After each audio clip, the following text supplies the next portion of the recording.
Seja muito bem-vindo nessa noite, que a graça e a paz do nosso Senhor Jesus esteja sobre sua vida e sobre o seu coração. Aqueles que tiveram a informação do momento difícil que o Carlos Alberto passou, a última informação que eu tive é que ele já está melhor, já teve alta e já está encaminhando para casa, graças a Deus. Amém, glória a Deus. Nós estamos numa sequência de palavras e eu vou andar um pouquinho depressa, se você me permite. Né, Léo? Tem que andar um pouquinho depressa hoje, né? Eu vou correr um pouquinho, mas a gente está falando muito, já são 3 semanas, eu acho, ou 4, a respeito, tem alguém roubando você. Tem alguém roubando você, porque Deus trabalha com semeadura, com plantar e com colher. E quando as sementes, elas não são bem plantadas, elas não crescem, elas não brotam, isso significa dizer que na linguagem do Espírito, as suas bênçãos estão sendo roubadas. Mas Deus não rouba as bênçãos, Ele dá a semente ao semeador e dá pão para aquele que come. Então cada palavra de Deus é uma semente. Repete comigo isso: cada palavra de Deus é uma semente. Cada promessa de Deus é uma semente. E a Bíblia tem mais de 7.000 promessas. Certamente muitas dessas dizem respeito a você e a sua vida, a sua família, o seu negócio, a sua saúde, a tudo que se relacione com você. Mas o inimigo ele vem justamente para roubar essas sementes, para não permitir que elas nasçam, para não permitir que elas cresçam, para não permitir que elas prosperem. Mas eu quero dizer para você que nessa noite, fala comigo, nessa noite Deus está mudando a sua história, Deus está mudando o curso da sua vida. Essa é a noite da virada na sua vida, diz aleluia. Então preste atenção nisso. Tem uma frase que Jesus repete muitas vezes no livro de Apocalipse, no capítulo 2 e no capítulo 3, que diz assim: quem tem ouvidos, ouça. Vamos repetir juntos? Isso. Quem tem ouvidos, ouça. Porque a fé, ela vem pelo...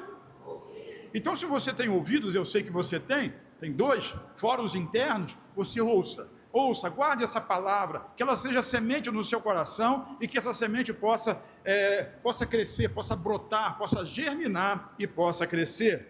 Deixa eu falar um pouquinho para vocês, não sei se vocês sabem, entre outras coisas, eu sou professor de biologia, eu quero voltar um pouquinho num tema de botânica, que fala de plantar e de colher, da ciência da plantação, do estudo que os homens chegaram a determinadas conclusões, que Deus, obviamente, que inventou, que bolou essas coisas, já sabia há muito tempo.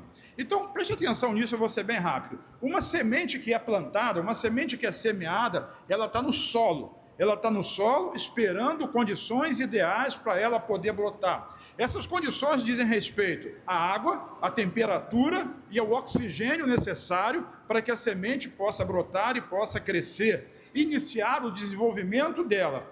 E esse processo é chamado tecnicamente de germinação. Então a germinação da semente é o processo que leva desde a sua plantação até ela brotar e virar uma planta. Do ponto de vista de Deus, uma palavra no seu coração, ela obedece o mesmo princípio. Ela é plantada, ela tem um tempo de maturação onde ela vai germinar para que finalmente ela possa crescer e se transformar numa planta, e essa planta vai ter espiga e essa planta vai dar fruto. O fruto dessa planta é a bênção de Deus sobre a sua vida. Amém? Está comigo? Muito bem. Mas acontecem algumas coisas na questão natural do plantar e do colher que também acontece na vida do crente. Então preste atenção, olha para mim. O processo específico da germinação, ele precisa esperar. Por quê? Porque o invólucro da semente, ele precisa romper. E quando o invólucro da semente ele não rompe para cima para nascer a planta, ele rompe para baixo para que possa ter raiz. Porque sem raiz não tem crescimento. A planta até pode brotar, mas como diz a palavra, ela vai morrer muito rapidamente. Então o primeiro broto da planta, da semente, ele é para baixo. E a Bíblia diz assim que nós somos árvores plantadas junto a ribeiros de água. Por quê? Porque as nossas raízes, elas vão em direção à água. Então, quando a semente está no processo de espera, ela está aguardando o momento certo. Esse momento certo, às vezes ele demora, porque no processo do crescimento da semente, da germinação de uma semente, existe algo chamado dormência. Repete, dormência. Porque o que parece E a ciência chama de dormência porque aquela semente está demorando mais tempo do que deveria, segundo a sua espécie, para ela poder brotar. Então ela está num período de dormência.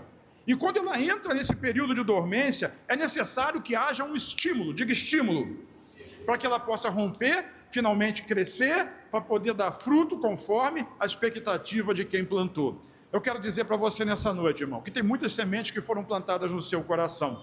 E se ainda não foram, hoje o serão. E a expectativa é que a dormência dessas sementes termine nessa noite. E que essa noite seja a noite da virada e da novidade na sua vida. Quem diz amém comigo? Então muitas sementes estão dormindo. E a ciência diz que existem dois tipos de dormência. Uma é endógena, porque ela é intrínseca, ela é interior. Interior, ela vem de dentro da própria semente, e quando isso acontece, essa dormência endógena, ela pode ser por causa da própria mãe, da falta de cuidados, da falta de nutrientes da própria árvore mãe sobre a semente. Uma outra possibilidade é a dormência exógena, que vem de fora, que sofre alguma influência de coisas que estão do lado de fora. Então preste atenção nisso. As condições exteriores, elas podem prejudicar o crescimento de uma semente. Eu estou falando da semente que foi plantada na terra, mas eu também estou falando da semente que é plantada no seu coração. Às vezes, essa semente não consegue romper, e a razão mais plausível e que mais acontece, mais recorrente, é por falta de hidratação, falta de água. Tem que ter água. O solo precisa estar umedecido para que a semente possa romper. E lembre-se, primeiro a raiz, diga, primeiro a raiz. Isso, depois ela brota, depois ela cresce, depois ela dá fruto. E a raiz você não vê, e essa raiz precisa buscar a água, precisa buscar o oxigênio, o nutriente, ela precisa de força, ela precisa de calor para poder brotar. E muitas das vezes nós estamos plantando semente na terra seca. A própria Bíblia diz, Jeremias fala sobre isso. O Salmo 1 também diz sobre isso. Ele diz que nós somos árvore plantada perto das correntes de água. Deus nos plantou a nossa semente próxima das correntes das águas. Para quê? Para que ela possa sugar da água. A água na Bíblia representa o Espírito Santo. E esse Espírito Santo vai nos fortalecendo, de maneira que esse invólucro ele vai romper e nós vamos ter o fruto, nós vamos ter o resultado. Quantos querem o resultado? Eu quero o resultado. Eu quero o resultado da semeadura. Nós queremos o resultado da semeadura. Quem tem ouvidos, ouça. A palavra é a semente, o seu coração é a terra. A boa notícia é que existem algumas formas que são naturais, mas eu quero aplicá-las aqui também espirituais, para que esse processo possa ser agilizado. Tem um que chama assim, escarificação, que pode ser tanto químico, como pode ser mecânico. É o quê? O que significa isso? É um processo de ajudar, de ralar, de lixar a semente, para que o invólucro dela seja rompido. Isso pode ser feito de forma química, através de produtos colocados no solo, ou pode ser feito até de forma manual. E eu quero dizer para você nessa noite, que a casca que está enfrentando, que está impossibilitando a sua semente de brotar, ela vai ser escarificada hoje, ela vai ser rompida em nome de Jesus, e o fruto dessa semente vai crescer para a glória do nome do Senhor. Esse é o dia da virada, essa é a noite da virada, nós vamos abundar, nós vamos crescer, nós vamos prosperar para a glória do nome do Senhor Jesus, diz aleluia. Existem outras formas, choque de temperatura, jogar água quente sobre a semente, para que ela possa amolecer ali na terra, mas o que eu quero dizer, que seja como for, hoje Deus vai despertar a semente adormecida na sua vida. Vamos fazer essa oração junta? Ora comigo assim, Deus, meu Pai, nessa noite, faz germinar a semente adormecida na minha vida. Quantos querem o resultado dessa semente? Diga amém. Então vamos repetir, lendo agora Apocalipse capítulo 2, versículo 29. Apocalipse 2, 29 diz assim: aquele que tem ouvidos, ouça. Vamos repetir? Ouça o quê? O Espírito Santo, ele está semeando sementes no meio da igreja, e quem tem ouvidos precisa ouvir. E essa semente não pode ficar esquecida na terra, essa semente precisa brotar. Semana passada nós vimos que até uma árvore morta, Deus pode trazer a vida novamente, Ele é o restaurador de sementes. Então, a direção clara do Espírito Santo para nós é que precisa existir uma mudança, uma transformação na nossa vida. Por quê? Porque essa semente recebida depende diretamente daquilo que nós ouvimos e da nossa decisão. Fala comigo, decisão. Então, a partir desse texto em que Jesus está falando às igrejas, e esse texto se repete algumas vezes, ele está falando da questão do ânimo, do bom ânimo, da disposição, da vontade da igreja de receber a semente e de permitir que as raízes possam estar direcionadas para as águas. Sabe, uma semente natural, ela vai crescer raiz aonde você planta, mas você e as sementes que você recebe no seu coração, você pode colocar ela na direção das águas do Espírito Santo, viver pelo Espírito e ver essa semente multiplicar na sua vida. Então, o que eu quero lhe dizer nessa noite é que há necessidade de tomar uma atitude positiva em face à pregação da palavra de Deus e aos desafios da vida. Você enfrenta os desafios da vida baseados na palavra. Essa palavra é a semente e ela vai te conduzir a uma vitória nos desafios da sua vida. Então, quem tem ouvidos, ouça o que o Espírito está dizendo à igreja. Deus está nos desafiando nessa noite a uma mudança de atitude, a uma mudança de mente, algo que na Bíblia nós chamamos de arrependimento. Mas arrependimento não é simplesmente você lamentar o seu passado. Arrependimento é muito mais do que isso, sabe? Arrependimento é você mudar a sua maneira de pensar, a sua forma de pensar. Então o Espírito nos leva a esse arrependimento, mas a nossa decisão, diga comigo assim, a minha decisão me introduz nele, é a sua decisão. Porque o Espírito vai tocar no seu coração e diz assim, você precisa mudar a sua forma de pensar. E você precisa decidir, eu concordo com o Espírito, eu vou facilitar essa mudança na minha vida. Quem está me entendendo diz amém. Então, em outras palavras, o que eu quero lhe dizer é que você precisa querer ser persuadido. Você precisa permitir ser persuadido.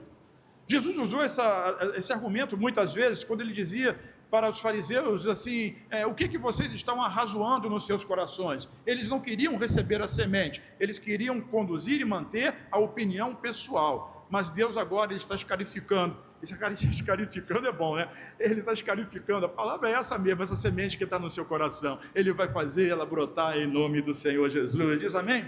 Glória a Deus. Então, Jesus aqui nas suas sementes, perdoa que eu estou meio corrido hoje, né? Jesus aqui nas sementes que ele está lançando, eu quero trazer 3 exemplos em 3 igrejas do Apocalipse diferentes. Vou falar de Sardes, eu vou falar de Éfeso e eu vou falar de Laodiceia. Então existe uma advertência de Jesus, quem tem ouvidos, ouça, nunca esqueça disso, quem tem ouvidos, ouça o que o Espírito diz à igreja. Então o que o Espírito diz à igreja? Nas cartas que Jesus escreve às 7 igrejas, elas têm elogios, advertências, disciplina e recompensa. Todas elas têm, ou praticamente todas elas têm esses 4 quesitos, com exceção de Filadélfia, que essa não tem disciplina, apenas elogios. Então, a maioria delas vai ter elogio, advertência, disciplina e recompensa. E para a igreja de Sardes, a advertência de Jesus é desperte. Repete comigo a palavra. Vire para quem está ao seu lado, diga desperte. Despertar. Quem precisa despertar? Quem está dormindo.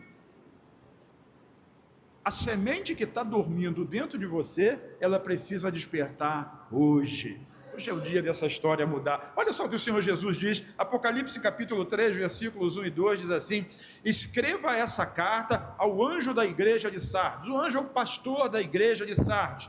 Essa é a mensagem daquele que tem os 7 Espíritos de Deus, as 7 estrelas. E ele diz assim, lê comigo aqui, ó. Ele diz assim, meu Deus, tem tanto texto aqui... Jesus dos crentes. E Sardes, essa é a mensagem daquele que tem os 7 Espíritos de Deus, as 7 estrelas. Aqui diz assim, ó, sei, repete comigo, sei de tudo o que você faz. Eu quero chamar atenção para isso, porque a palavra de ordem é desperte. E as pessoas, os crentes, elas têm uma mania espiritual de dizer assim, quando fazem alguma coisa, ou quando deixam de fazer alguma coisa que deveriam, e diz assim, mas Deus conhece o meu coração. Quem já disse? Não precisa dizer quem já disse isso. Mas Deus conhece o meu coração. E claro que Deus conhece o seu coração, porque se você é crente, Ele já colocou um coração novo dentro de você, Ele já colocou o Espírito dele dentro de você, e Jesus disse que o seu Espírito está pronto, o problema é a sua carne, a sua mente, a sua alma, as suas escolhas, as suas atitudes, a sua maneira de pensar, os seus sentimentos, as suas emoções, porque eles decidem o próximo passo que você vai dar na sua vida. Eles decidiram os passos que você deu lá atrás na sua vida. Então você precisa do arrependimento. E o arrependimento é o quê? Repete comigo assim: mudança de mente. Alô? Então Jesus ele não está dizendo assim, eu conheço o seu coração. Não. Quem foi meu aluno aqui no curso de verão aprendeu bastante sobre isso. O que Jesus está observando na vida de uma pessoa? Ele diz assim, eu sei de tudo que você... Ele está observando o que você faz, não o que você tem no seu coração. E cá entre nós, eu acho que essas coisas andam muito juntas, né? Porque a boca fala aquilo que está cheio... E o que Jesus está dizendo para a igreja é assim, para a igreja de Sardes, eu estou observando aquilo que você está fazendo. E ele vai avançar. Você tem a fama de estar vivo, mas está morto. Que palavra dura para uma igreja, que pode ser recebida de forma individual e pode ser recebida de forma institucional, corporativa.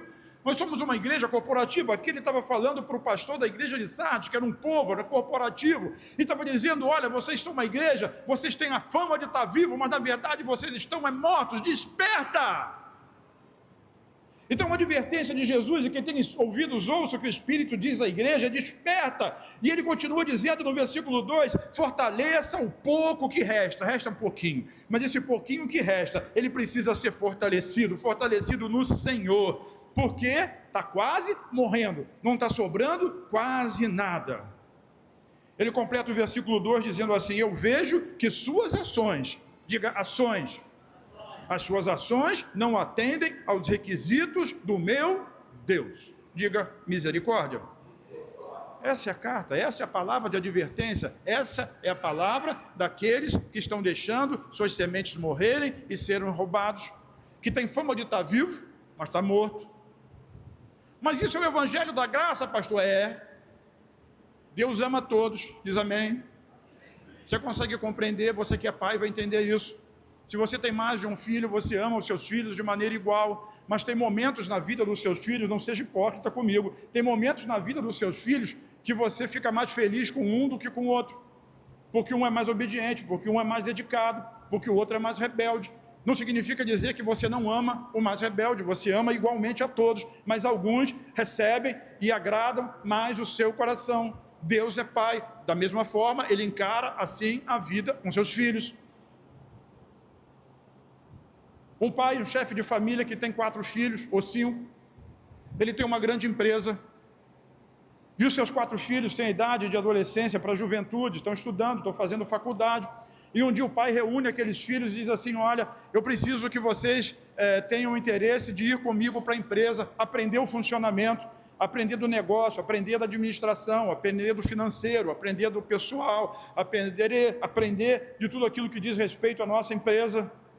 E os filhos começaram a dizer assim, mas eu estou muito ocupado, eu preciso fazer isso. O outro, não, eu tenho outra prioridade, eu preciso fazer aquilo outro. E um outro diz assim, não, eu não posso, agora não dá. Vamos deixar mais um tempo passar e eu vou ajudar o senhor, eu vou lá aprender. Mas um dos filhos disse assim, eu estou preparado, eu vou com o senhor. Vamos hoje, a partir de hoje, eu vou acompanhar o senhor. Vou fazer a faculdade, vou acompanhar o senhor em todos os passos aí que o senhor der na empresa. Todos aqueles filhos são herdeiros, amém? Eles são herdeiros porque eles nasceram daquela família. E ninguém vai tirar a herança deles, ok? Amém? Glória a Deus. Mas aquele filho em especial, que é tanto amado quanto os outros, ele decidiu, preste atenção, ele decidiu acompanhar o pai, acompanhar o negócio do pai e aprender o negócio do pai. Os anos passaram e o pai resolveu se aposentar. Então agora no meio dos filhos dele, ele precisava escolher um para ser o novo CEO, o novo administrador da empresa. Quem você acha que o pai escolheu?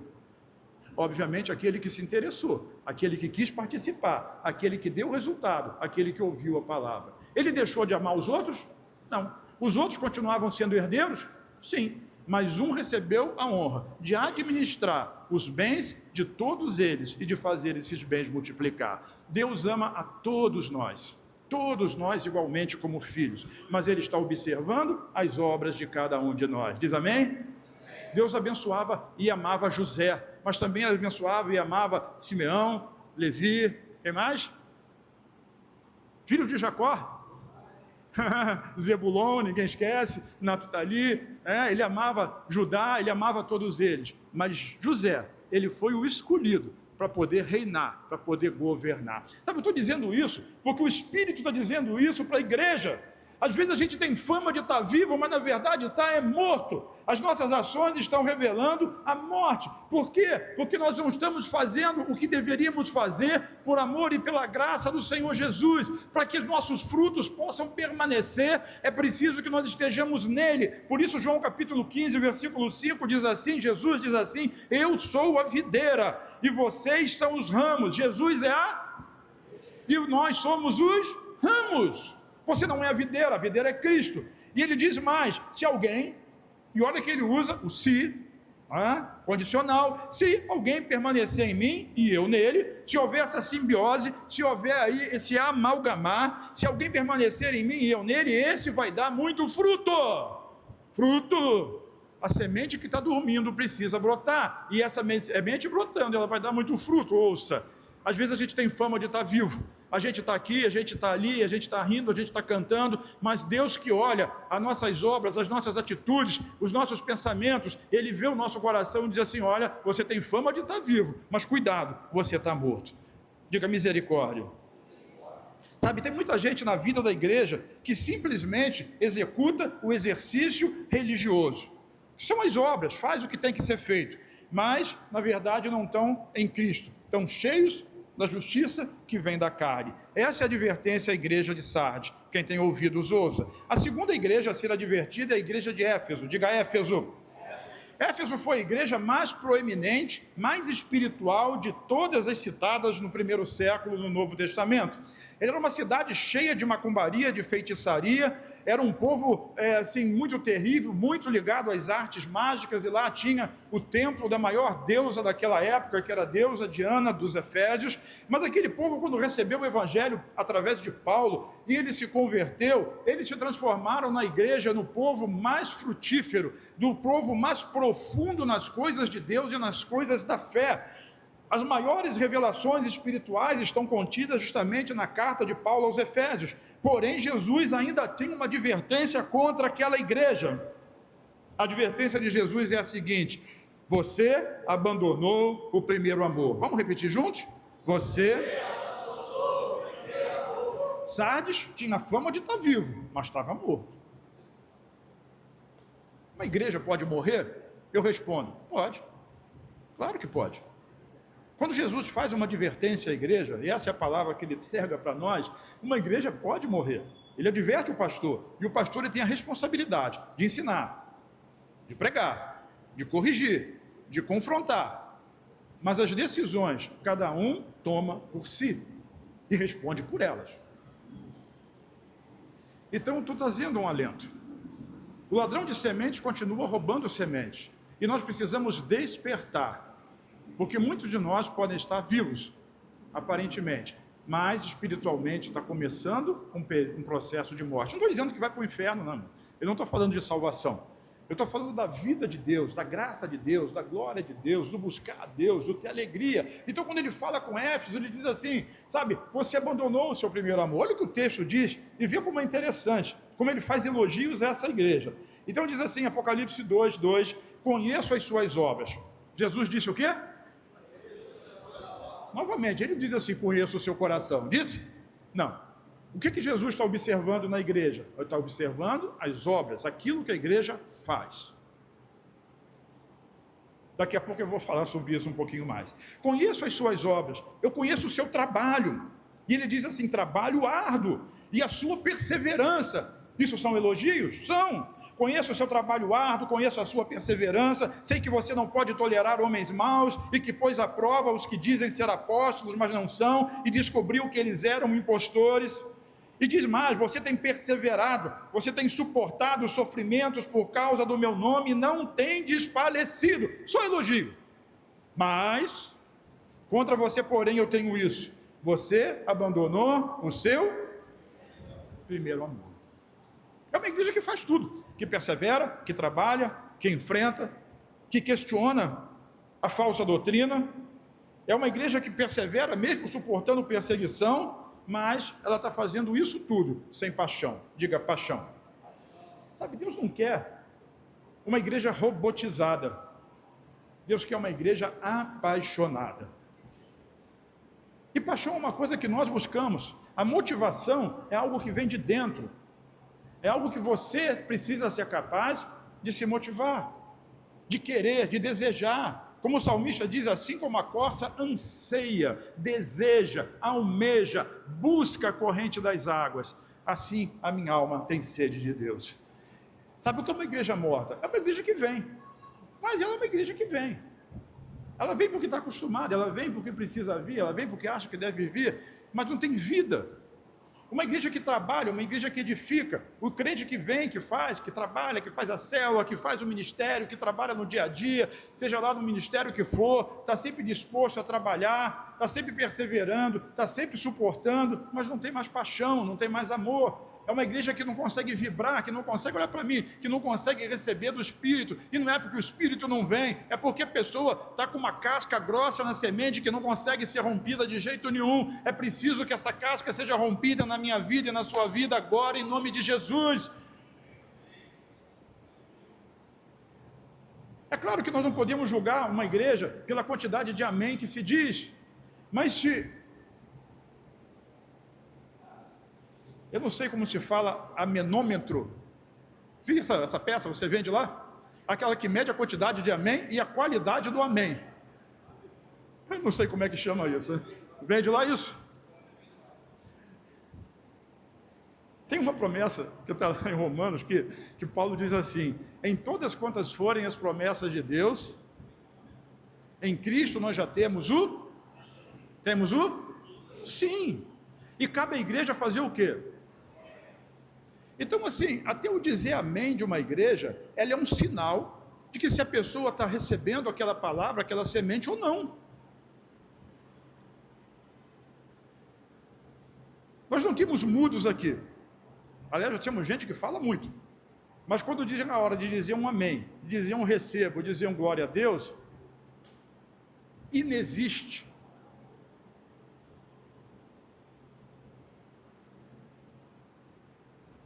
Tenho contra ti, que você abandonou o seu primeiro amor. Acho tudo certinho, aparentemente, mas abandonou o seu primeiro amor. Aí no versículo 5 ele diz assim: você precisa se lembrar de onde você caiu.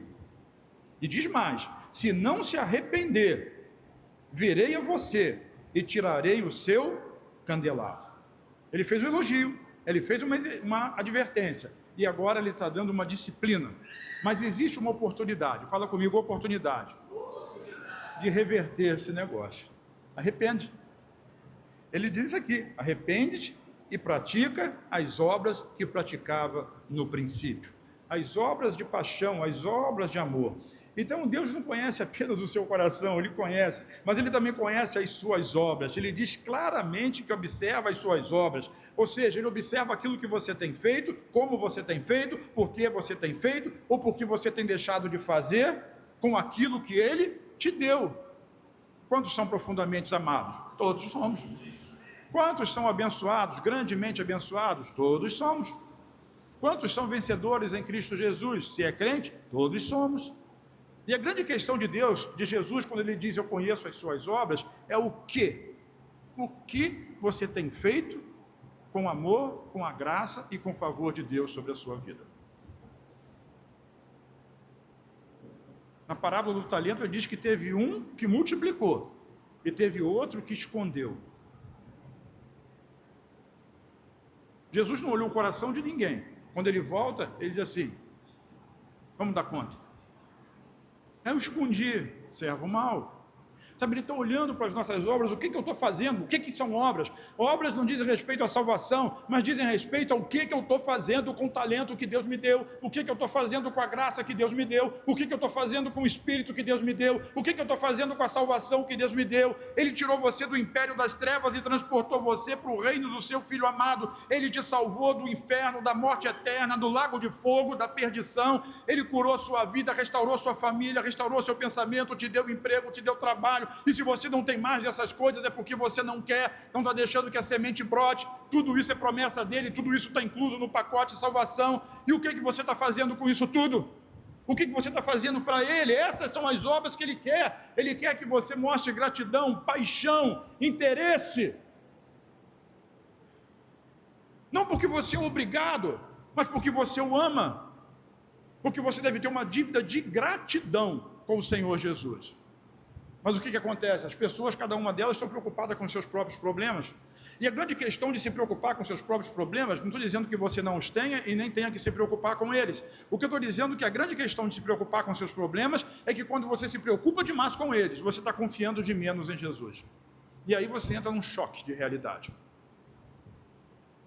Porque se tem uma coisa que Deus exige do crente, é que quem se aproxima dele, você está se aproximando dele, está vivo ou está morto? Tem paixão ou não tem? Não quer responder, né? Eu sei. O amenômetro, né? Está medindo essa paixão. Sabe, mas quem se aproxima dele precisa crer. Nós trabalhamos em cima da justiça da fé. É preciso crer, não basta fazer sem paixão, é preciso fazer por paixão, porque você crê, e quando você crê, a graça vem abundante sobre a sua vida, em graça sobre graça, e você cresce, você prospera, e você se torna abundante, mas tem que crer, e aquele que crê faz, aquele que crê age, aquele que crê conquista, aquele que crê estabelece. Um dia Caleb recebeu uma promessa, de que ele ia viver até que pudesse entrar na terra prometida, que os irmãos dele todos desistiram. Veja como a alma tem poder de desistir. Simplesmente desiste. Mas Deus diz assim: meu servo Caleb e meu servo Josué são diferentes. A eles vão entrar e vão tomar posse dessa terra. 45 anos depois, Caleb tinha 85. E ele diz para Josué assim: me dá a minha terra, me dá a minha montanha, porque está cheia de gigante. Tem um monte de gigante lá. Quem quer enfrentar gigante? Ninguém. Mas ele queria. Porque ele tinha uma promessa, ele não deixou aquela semente morrer, mas ela foi brotando, cresceu, deu fruto, chegou a hora dela. Sabe, irmão, essa é a atitude da fé que Deus espera de nós. O que eu estou fazendo com a promessa? A promessa para Caleb foi: você vai herdar, e ele disse: eu vou, se o Senhor disse, é meu, se o Senhor me deu, eu quero, mas o que eu estou fazendo com isso? Aí Jesus diz assim para a igreja: eu conheço as tuas obras.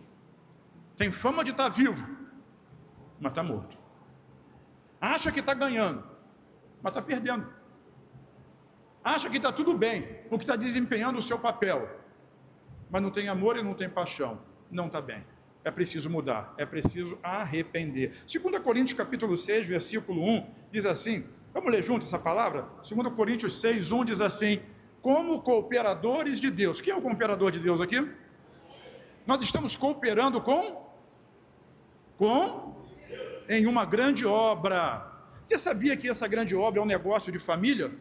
Em que Deus é o Pai e nós somos os filhos. E Ele ama cada um de nós. Diz amém. Vira para quem está ao seu lado, me ajuda, irmão. Diga para essa pessoa: você é profundamente amado.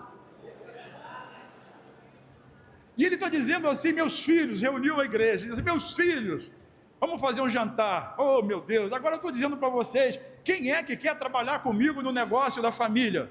Aí você diz: ah, pai, eu amo o Senhor, mas eu primeiro tenho que estudar. Eu amo o Senhor, mas eu preciso terminar o meu curso. Eu preciso me casar. Eu preciso estabelecer no meu emprego. Eu preciso fazer isso, eu preciso fazer aquilo. Mas vai ter alguém. Tem alguém? Tem. Ah, tem alguém. Alguém que vai dizer assim: eu quero, eu estou disposto. Eis-me aqui, envia-me a mim. O pai ama todo mundo, mas quem é que vai reinar com ele? Ah, você já sabe qual é a resposta. Às vezes a gente tem fama de estar vivo, mas está morto. A gente até faz, mas não tem paixão. A paixão é que move o nosso coração a fazer a vontade de Deus. Ia voltar, porque voltar por obrigação é algo terrível, mas voltar por gratidão é algo sensacional, é algo maravilhoso, é algo espetacular. Alguém pode dizer assim: mas o fulano vai lá, e geralmente essa acusação é feita para pastor, porque ele recebe salário. Não tem nada pior do que um pastor se tornar escravo do seu salário e fazer o seu ofício por obrigação, porque tem que receber um dinheiro.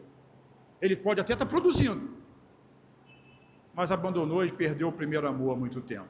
Não tem bênção nisso. É preciso ter a paixão de levantar todo dia, alegre, feliz, com a oportunidade que Deus deu de pregar o Evangelho que transforma, que restaura, que cura, que modifica. Sabe, eu acredito muito nisso. Eu acredito em cada palavra do Evangelho. E Deus tem me abençoado muito ao longo dos anos da minha vida. E Ele está me dizendo que esse é o tempo da nossa virada. E tem gente que está padecendo nesse momento, nesses momentos, mas Ele está dizendo que esse é o tempo da virada. Deus vai fazer uma virada na nossa vida. Então, como cooperadores de Deus, nós insistimos, diga insistir.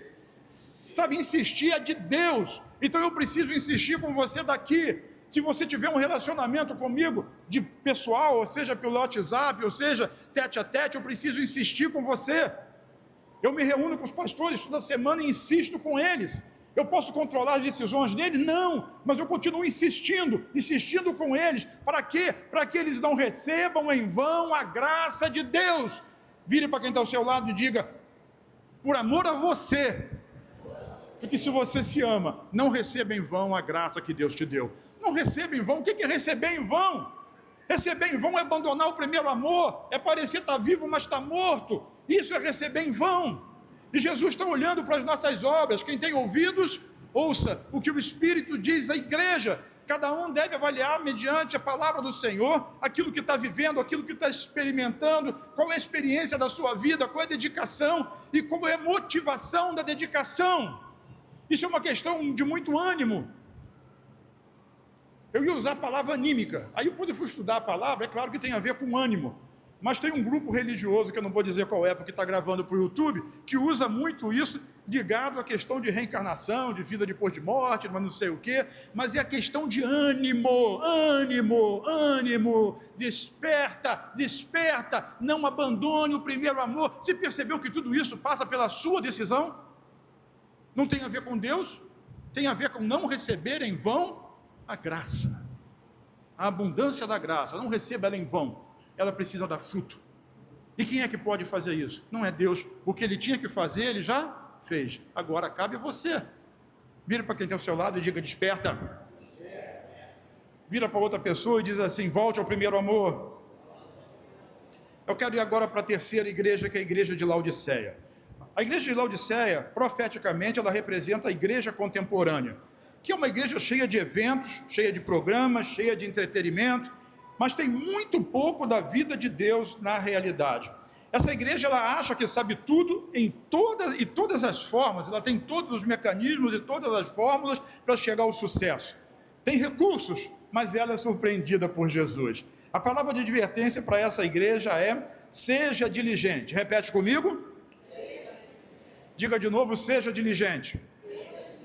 Seja diligente ou ser diligente. Quando a gente vai olhar a palavra no original, ela diz assim: desejar ardentemente, se esforçar muito. Isso é ser diligente do ponto de vista da Bíblia, do ponto de vista em que essa palavra foi escrita. Então, quando ele diz para a igreja: seja diligente, ele diz: você precisa desejar ardentemente, você precisa se esforçar muito. Para quê? Para se arrepender. Desculpa, mas você precisa se esforçar para mudar a sua maneira de pensar. Isso requer esforço. Ser diligente, desejar, querer, porque existe uma promessa de Deus, Rony, que está lá em Romanos capítulo 12, que diz assim: não vos conformeis com esse mundo, mas transformai-vos pela renovação da vossa mente, para que você possa experienciar a boa, perfeita e agradável vontade de Deus. Se não tiver uma renovação de mente, você vai ser um filho amado, porque você o é. Isso é uma questão de herança, ninguém vai tirar de você, mas você nunca vai ter uma experiência próxima ao seu pai. Vai ser um filho distante, não porque ele está distante de você, mas porque você continua distante dele. Por quê? Porque os seus interesses são outros. Então ele está dizendo: arrepende. E essa igreja, a advertência é dura. Muda de pensamento, faz força para isso. Seja confrontado com a palavra, receba a escarificação, permita que essa semente brote, permita que as suas raízes vão em direção às águas do Espírito. Apocalipse 3, versículo 15 até o 20 diz assim, e ele começa sempre da mesma forma. Vamos ler a primeira frase ali, como é que está dizendo? Tem alguém que não sabe ler aqui? Todo mundo sabe ler. Então vamos novamente.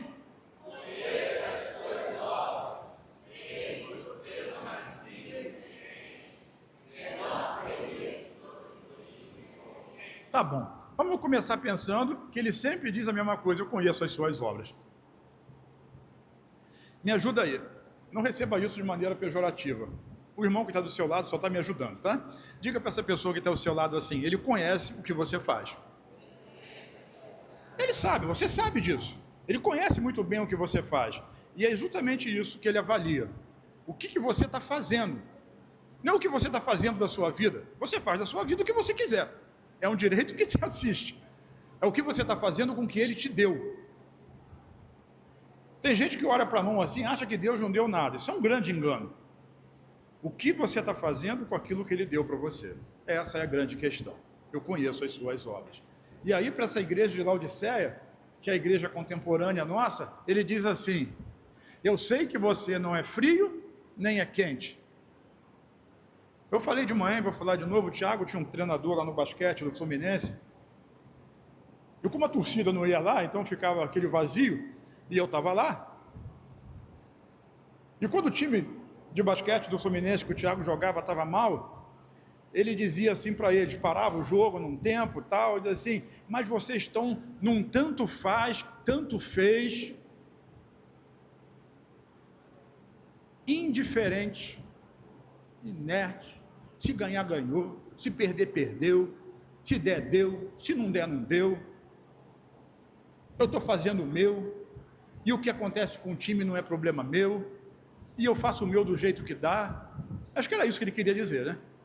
Eu quero dizer para você, ele é um líder, e o líder ele tem a função, ele tem a obrigação de tirar o melhor dos liderados. O pastor tem a obrigação de ensinar e de confrontar, de maneira que haja um resultado. Jesus faz a mesma coisa, e então ele está dizendo: eu conheço as suas obras, eu sei que você não é frio, nem é quente, você é indiferente. Ele chama de morno, é indiferente.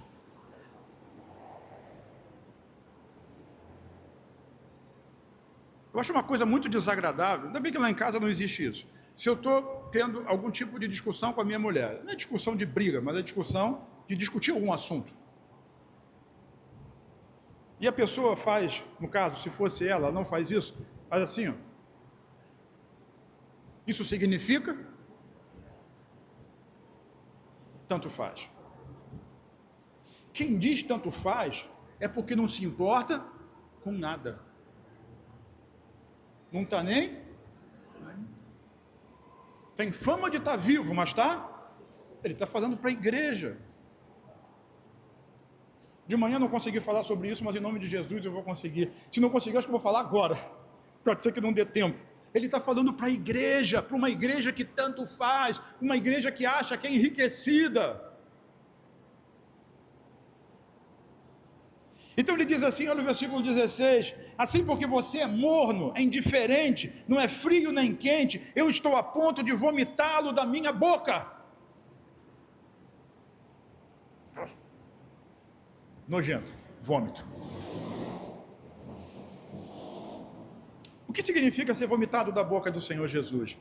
Em uma das palavras de Jesus diz assim: eu confessarei, aquele que crê nele, eu confessarei diante do meu Pai que está nos céus. Mas se você me negar diante dos homens, eu negarei você. Ele vai dizer: não conheço. Mas ele é calvo? É, mas nunca teve intimidade comigo. Não conheço. Ser vomitado da boca de Jesus é receber uma negativa dele. Se receber uma negativa de quem você ama já é complicado. Imagina receber uma negativa do próprio Jesus. Quem tem ouvidos, avalie o que você está ouvindo. Se isso de alguma forma tem a ver com você. Se o seu amenômetro, é amenômetro? Amemômetro. Tá bom, eu confio em você. Amemômetro é o que mede os améns. Pode ser um gloriômetro, que mede os glória. Pode ser um aleluiômetro, que mede os aleluia. Pode ser um orômetro. Orômetro é feio para chuchu, né? Que mede a oração. Pode ser um palmetro. Não, melhor não terminar, porque fica feio. Que mede as palmas. O glória a Deus. Um cantômetro. Leão cantou aqui, né? Que eu estou ensaiando para cantar no céu para Ele. Tem gente que está ensaiando mal demais, porque nem canta.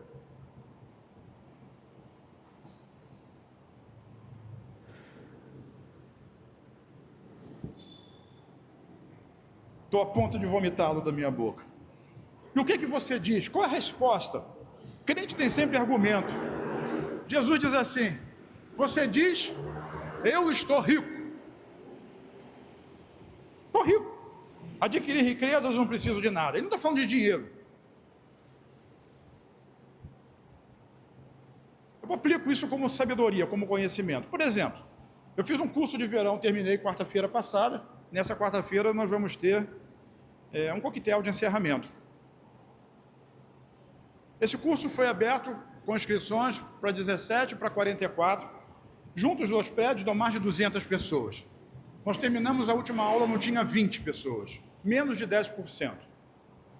Quando eu faço uma análise disso, minha pessoal, e compreendo e interpreto dessa maneira, você diz que está rico e que não precisa de nada. Você não precisa de mais conhecimento, não vem, não está nem aí. Não se importa, não aprende, não desenvolve a sua fé. E sem essa fé você não agrada a Deus, tem fama de estar vivo, mas está morto. Um dia você teve interesse, hoje não tem mais, perdeu o primeiro amor. E dentre essas pessoas, tem obreiros, pastores, apóstolos, querubins ungidos, homens e mulheres, líderes de ministério, que na verdade, com as suas atitudes, demonstram que não estão nem aí. Quase que dá para cantar aquela música do mundo. Porque essa é a realidade. Quem tem ouvidos, ouça. Estão roubando as suas sementes, você mesmo está roubando as suas sementes. É isso que está dizendo, está morno, está fazendo o que da sua vida? Está fazendo o que com o que Deus entregou para você em Cristo? Está ocupado com as suas coisas? Nunca viu na Bíblia? Cada promessa da Bíblia é sua. Lá em Mateus capítulo 5, Jesus diz assim: buscar em primeiro lugar, o reino de Deus e a sua justiça. E agora eu vou fazer uma pergunta para vocês que não é retórica, embora eu esteja no culto, faz de conta que eu estou dando aula. Qual é a justiça de Deus? É a justiça da fé. Então buscai primeiro a justiça de Deus, o reino de Deus e a justiça da fé, que é a justiça de Cristo. E aí ele faz uma promessa. Todas, diga todas, sua escola, sua faculdade, seu namorado, seu marido, sua casa, sua família, seu negócio, sua empresa, tudo que diga respeito a você, lhe será acrescentado. Todo mundo sabe de cor. Ninguém executa isso. Tem fama de que está vivo, mas está morto. Mas isso é pregação da graça? É. Daqui a pouco eu vou mostrar para você como é que tem amor de Jesus incluído nisso aí. Então reconhece que acha que está rico, acha que sabe tudo, acha que tem resposta, acha que as suas escolhas são as melhores, mas ele diz assim, não sabe que é miserável, que é pobre, que é cego e que está nu, não tem visão espiritual, só olha para o natural, acha que está vestido, mas está desnudo, está pelado, está com as nádegas de fora na frente de Deus, ele olha e vê a sua nudez, está nu, não tem como se esconder. E ele diz assim, ele tem um resultado, eu dou um conselho para vocês no versículo 18, compre, diga compre. Eu não estou falando que você tem que dar oferta, não. Eu estou falando que você tem que comprar, precisa de um esforço. Para eu comprar alguma coisa, eu preciso trabalhar. Eu preciso ganhar o recurso. Eu preciso medir se vale a pena investir meu dinheiro naquele recurso. E aí eu vou lá e compro. Compre. Ele está dizendo, compre dele. Aquilo que você recebeu, compre dele. Compre o quê? Ouro refinado. Sabe, refinado no fogo, sabe, conhecimento da parte de Deus, para você se tornar de fato rico, e não aquilo que você pensa. Compre roupas brancas, são vestes preparadas para você participar do banquete. Compre colírio para ungir os seus olhos, você não está enxergando claramente.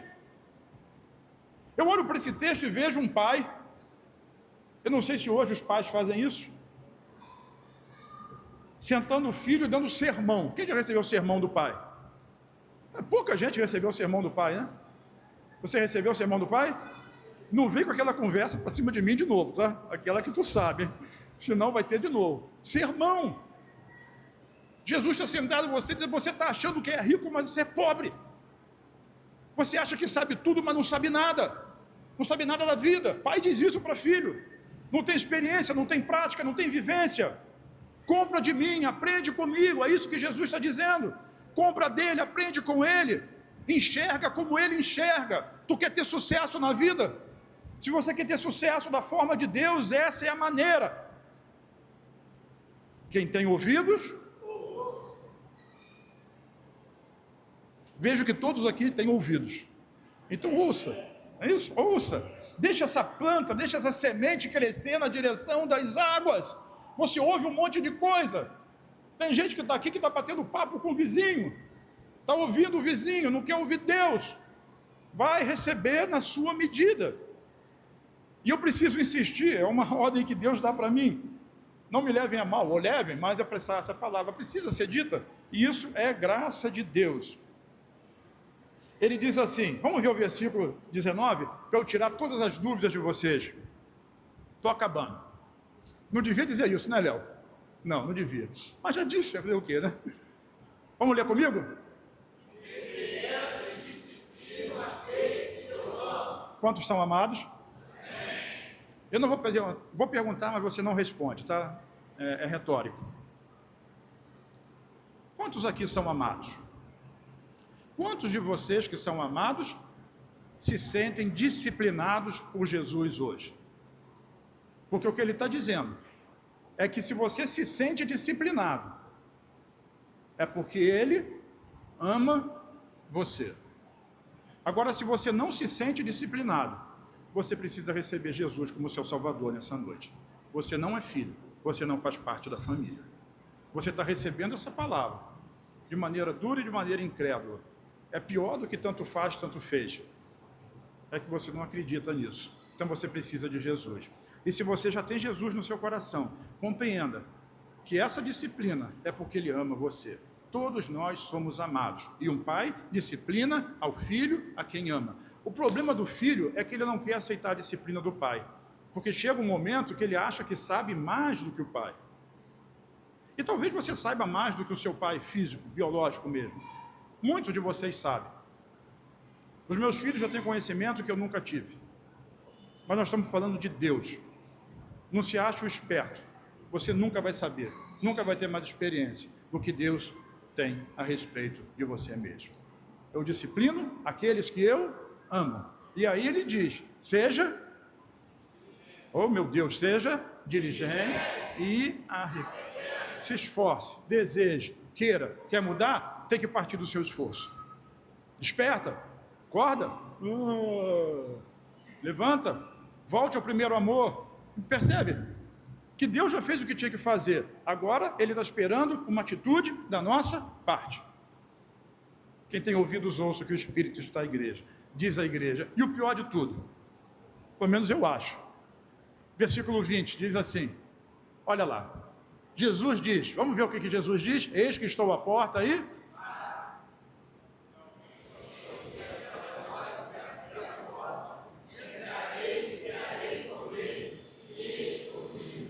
O triste disso aí é que Jesus está batendo na porta da igreja. O pastor vai dizer assim, está batendo na porta do seu coração. Aceita Jesus nessa noite. Então, ele está batendo na porta de um coração que já aceitou ele. Ele está falando para a igreja de Filadélfia. Eu estou do lado de fora, posso entrar? E a gente diz, essa é a tua igreja. E ele está do lado de fora, posso entrar? E a gente diz, essa é a sua casa. Você está falando da sua família, da sua casa. E ele está batendo na porta dizendo, eu posso entrar? Essa é a sua vida, e você diz, eu pertenço a Ele, e Ele está do lado de fora dizendo, eu posso entrar?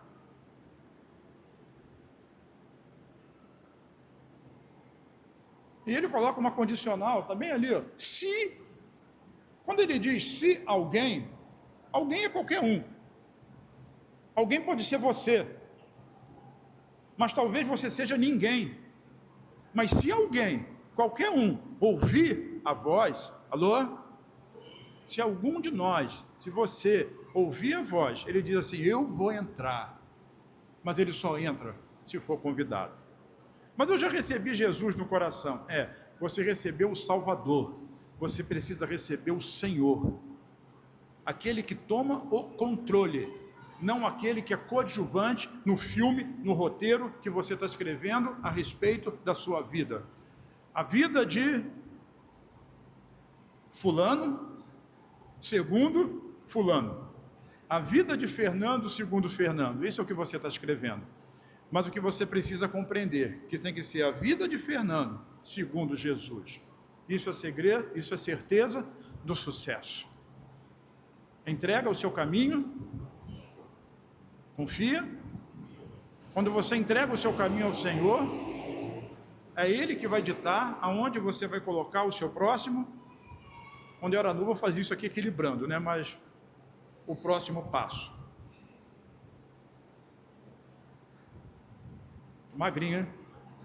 Gente, de manhã eu botei uma... Quem foi no culto de manhã? Quem foi no culto de manhã e me viu? Aquela camisa é M. Calma, Grito, fica com inveja não. Você vai chegar lá também. Profetizo que a camisa vai ficar tão apertada no seu braço e quando você fizer assim, o músculo vai pular para fora. E quando a gente vai ficando velho, se não fizer isso, você perde equilíbrio. Aí eu preciso equilibrar. Deus está desafiando você a dar um. Quem mede o passo é passômetro?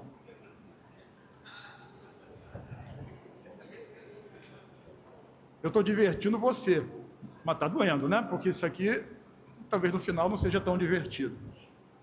Você coloca o seu pé, é o próximo passo. Se alguém ouvir a minha voz, se ouvir ele entra, se não entra, se não ouvir, ele vai continuar do lado de fora. Você vai continuar escrevendo a sua vida conforme o seu desejo, a sua vontade, o seu plano e o seu projeto. Mas se abrir, eu entrarei e cearei com ele e ele comigo. Não vou contar a história, mas todo mundo lembra da história do caminho de Emaús, de como Jesus andou com aqueles dois. E aqueles dois, apesar de estarem com Jesus, não conseguiam reconhecer Jesus. Você precisa reconhecer Jesus na sua vida. Avalie diante de Deus. Avalie-se diante de Deus. Você tem fama de estar vivo, mas pode estar morrendo. Você pode estar até fazendo, mas você não tem mais paixão. Sabe o que é duro disso? É o dia que o indivíduo que está liderando, ele diz assim, eu não tenho mais paixão mesmo por isso, é melhor eu desistir. Não, não é melhor desistir. É melhor perseverar. Porque o indivíduo que desiste, eu vou comparar isso como Paulo costuma fazer com o casamento, que é a instituição mais antiga que tem. Eu jamais casaria com uma mulher que desistisse das coisas. A minha mulher nunca desistiu de mim. Ela nunca desistiu dos filhos dela. Ela nunca desistiu da vida. Porque a pessoa que desiste, no primeiro problema, vai desistir de você. Eu estou falando de casamento. Se um sujeito desiste de Deus, não, pastor, eu não desisti de Deus, eu estou desistindo da igreja.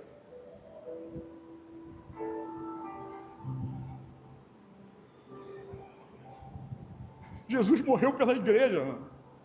A Bíblia diz que é a menina dos olhos de Jesus. Diz que a igreja é o corpo de Cristo. Você desistir da igreja é desistir de Cristo. Isso é a mesma coisa. Não se iluda.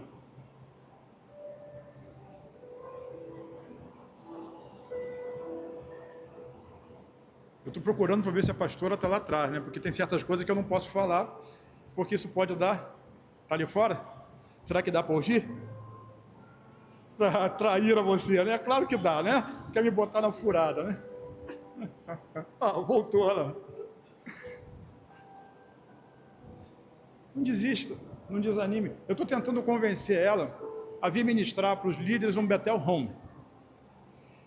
Bethel Home para os líderes, para a pastora Anelita. Quem quer vir? Né? Nem todo mundo diz amém para isso, né?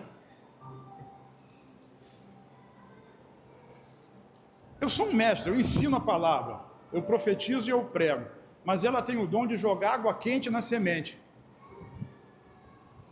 Porque a semente tem que brotar. E se não está rompendo, alguém tem que trabalhar para ela romper. É ela. Tem outros aí. Tem que trabalhar para ela romper. A porta está batendo. Quem desiste da igreja, quem desiste das coisas da igreja, eu não vou falar aqui em ministérios específicos, porque eu não quero botar carapuça na cabeça de ninguém. Mas você mesmo faz isso sozinho. Não desista. Se eu tive um problema com ela,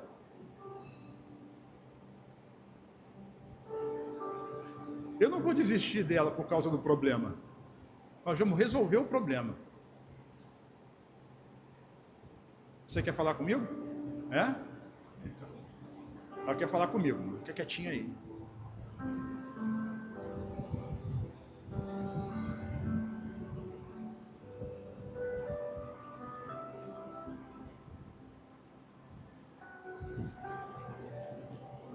Eu estava dizendo mesmo, se eu tenho um problema com ela, eu não vou desistir dela por causa do problema. Esse problema ele pode ir crescendo e minando a paixão. E como é que eu faço para recuperar essa paixão? Tem gente que desiste, encontra a paixão em outra pessoa. Não.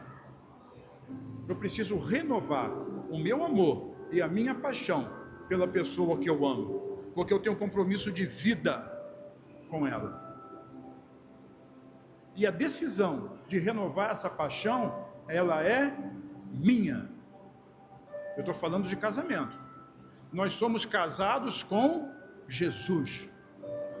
Se você abandona a igreja, você abandona Jesus. Eu não estou falando que perde a salvação, mas você está abandonando aquilo que Jesus mais ama. A igreja é a noiva, vai se casar com ele. Como você vai abandonar ele? Então o que você precisa fazer? Seja diligente e mude a forma de pensar. Eu amo a minha mulher e nada vai me separar dela. Nada nem ninguém, né? Porque o que costuma separar é alguém, mas nada nem ninguém. Nada nem ninguém, nenhuma circunstância. Nós vimos isso na quarta-feira, não, acho que foi na quinta-feira lá em Santa Bárbara. Quem nos separará, Romanos 8, quem nos separará do amor de Cristo? Será a morte, a vida, a tribulação, a perseguição, o castigo, a nudez, a pobreza, a fome, a altura, a profundidade, a largura? Será que os anjos podem me separar do amor de Deus em Cristo? Será que os demônios podem me separar do amor de Deus em Cristo? Ele diz assim, nada nem ninguém pode nos separar do amor de Deus que está em Cristo Jesus. E por isso, eu vou usar o termo só por isso. Já é razão suficiente para eu renovar minha paixão. Eu amo Jesus e amo a igreja, porque Ele me amou primeiro. Porque um dia Ele me salvou, me restaurou. Talvez eu não tenha tido a vida que vocês tiveram, mas não importa. Nunca fumei, nunca bebi, nunca cheirei, nunca tive outra mulher na vida a não ser a minha. Mas ia para o inferno, se não fosse por Jesus. Igual o traficante, o assassino, o ladrão. Eu fui salvo do mesmo jeito. O que dizer? Eu sou grato a Jesus. Quando eu recebo, eu trabalho. Quando eu não recebo, eu trabalho também. De perto, de longe. Estava aqui, a gente já sabe que o neném está em casa, mas eu mandei mensagem, eu orei por ele no celular. Estou longe, porque eu amo a Cristo. E a questão é, o que você está fazendo com esse primeiro amor? Está desistindo? Não, pastor, eu não desisto, eu continuo. Mas continua com que base? Continua porque é obrigado? Eu nunca queria que a minha mulher vivesse comigo porque ela é obrigada a viver comigo.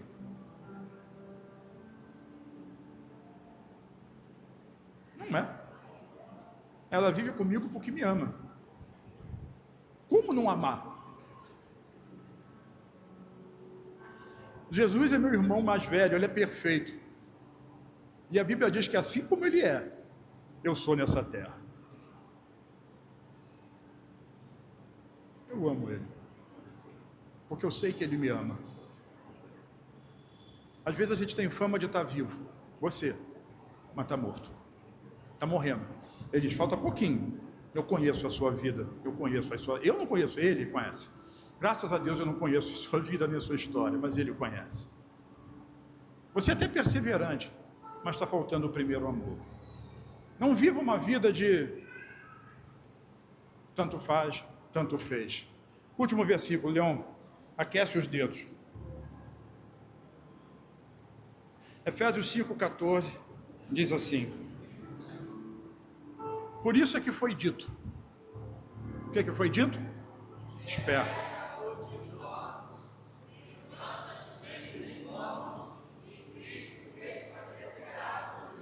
Eu só quero chamar a sua atenção para uma coisa. Vem cá, Daniel, você que é grande. Aleluia. Grande homem de Deus. Oh, glória. Não deixa eu terminar de falar. Ela riu de você lá. Nós vamos tocar um corinho de fogo, que Amém. Paulinho detesta. Não sei por que ele detesta. No céu ele vai ter que cantar corinho de fogo. Essa carta foi escrita para que igreja? Para Éfeso. Vai lá. Para Éfesos. Éfeso. Muito obrigado. Vai lá para o seu lugar. Éfeso era a melhor igreja. E sabe o que Jesus disse? Tenho contra você que você abandonou o seu primeiro amor. Olha o que ele está dizendo para a igreja de Éfeso de novo, em 5,14. Ele está dizendo? Está dizendo? Tu que dormes, levanta-te dentre os mortos, e Cristo, ele resplandecerá sobre você. Sabe, o risco é perder o candelabro. O candelabro é a luz de Cristo. É quando uma igreja, ela não consegue mais refletir a glória de Deus, porque perdeu esse candelabro. E isso é o perigo de uma igreja que perde a paixão, que se torna indiferente, que acha que está viva, mas que está morta. Quem tem ouvidos, o que o Espírito diz à igreja. Vamos ficar em pé. Acho que deu. Eles vão ministrar e nós vamos orar no final. Eu não vou chamar ninguém para vir à frente, porque é muito frustrante para quem planta não ver o resultado do fruto. Mas o que acontece é que muitas das vezes, eu estou falando agora para essa igreja, para esse prédio, é que existe uma indiferença que eu não sei dimensionar em palavras. A semana passada Deus me falou que havia um problema grave aqui, de falta de amor, de falta de perdão. E eu chamei à frente, vamos orar. Você que está com dificuldade de perdoar, dificuldade de amar, e um monte de gente. E Jesus disse para mim essa semana, eu conheço a obra deles. Eu sei muito bem quem eles são. Mas eles não se arrependem. Eles não querem demonstrar, não querem revelar, não querem fazer nada. Eles querem levantar os ombros e achar que eu estou indiferente a isso. Diz para eles que eu amo muito eles, mas que chegou o tempo da virada. Eu postei uma frase, um texto, uma curtinha do pastor Luiz, e ele estava dizendo assim, olha, no reino de Deus não existe ninguém indiferente. Se você com ele não ajunta, você espalha. Se você não é por ele, você é contra ele. É Laodiceia.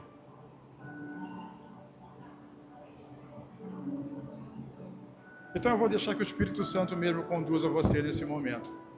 E a minha oração é: desperta, acorda, avalia diante de Deus aquilo que você tem sido e aquilo que você tem feito, porque chegou a hora da virada e Ele vai fazer essa virada, quer você acompanhe, quer não acompanhe.